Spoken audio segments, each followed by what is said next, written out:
Hello friends, spoken English கிளாஸ்க்கு உங்களை welcome பண்ணுறேன். நம்ம அடிப்படை ஆங்கிலம் கற்றுக்கலாம். இப்போது இன்றைக்கி நம்ம பார்க்க போகிறது பேசிக் இங்கிலீஷ் பார்க்கலாம். ஐ ஐ அப்படின்னா நான் அப்படின்னு அர்த்தம். நான் அப்படின்னு சொல்லுவோம்ல, அதுக்கு இங்கிலீஷில் ஐ அப்படின்னு சொல்லணும். வி வி அப்படின்னா நாம், நாங்கள், நாம, நாங்கள் அப்படின்னு நம்ம சொல்கிறோம் இல்லையா, அதுக்கு இங்கிலீஷில் எப்படி சொல்லுவோம்? வி அப்படின்னு சொல்லணும்.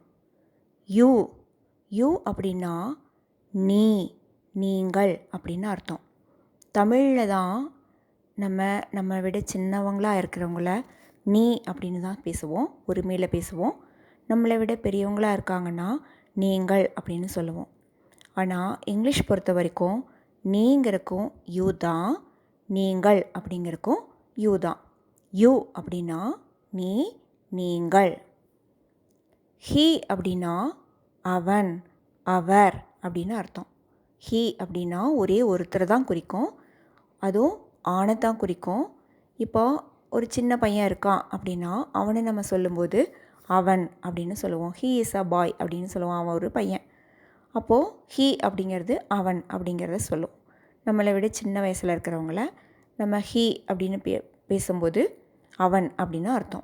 அதுவே நம்ம விட பெரியவங்களாக இருக்காங்க அப்படின்னா அவர் அப்படின்னு சொல்லணும். அவர் அப்படின்னா நம்ம விட வயசில் பெரியவங்க, ஆனால் ஒரே ஒருத்தர் தான் சொல்கிறது.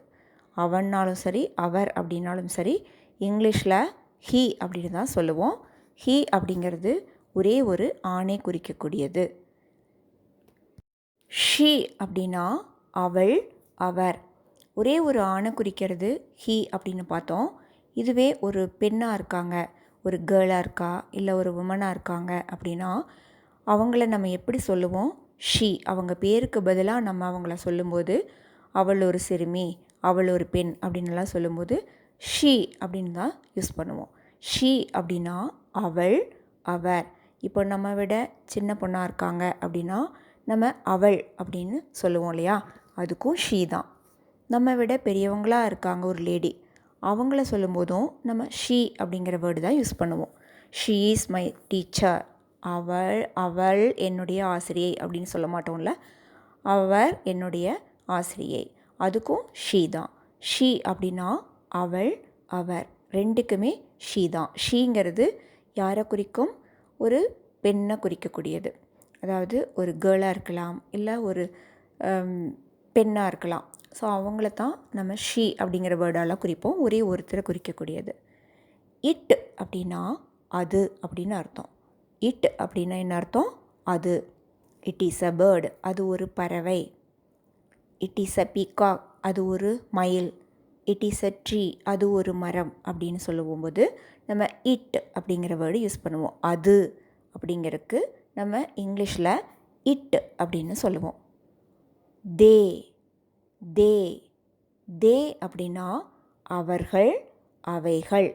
இந்த ரெண்டுக்குமே நம்ம இங்கிலீஷில் தே அப்படிங்கிற வேர்டு தான் யூஸ் பண்ணுவோம்.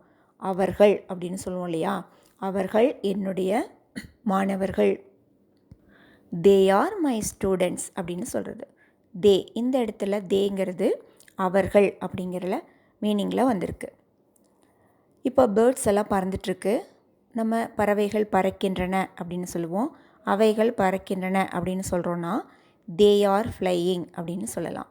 தே அப்படின்னா அவைகள் அப்படின்னு சொல்லுவோம். இப்போது விலங்குகள், பறவைகள் அதெல்லாம் சொல்லுவோம் இல்லையா, அவைகள், அவைகள் மேய்ந்து கொண்டிருக்கின்றன, அவைகள் பறந்து கொண்டிருக்கின்றன, அது மாதிரியெல்லாம். அதுக்கும் நம்ம தே அப்படிங்கிற வேர்டு தான் யூஸ் பண்ணுவோம். தே அப்படின்னா என்ன அர்த்தம்? அவர்கள், அவைகள் அப்படின்னு அர்த்தம். தேங்க்ஸ் ஃபார் வாட்சிங். இந்த சேனலை சப்ஸ்கிரைப் பண்ணி பெல் பட்டன் அழுத்துங்க. தொடர்ந்து வீடியோ பார்த்துட்டு வாங்க. உங்களாலும் ஈஸியாக ஆங்கிலம் கற்க முடியும். தேங்க்யூ.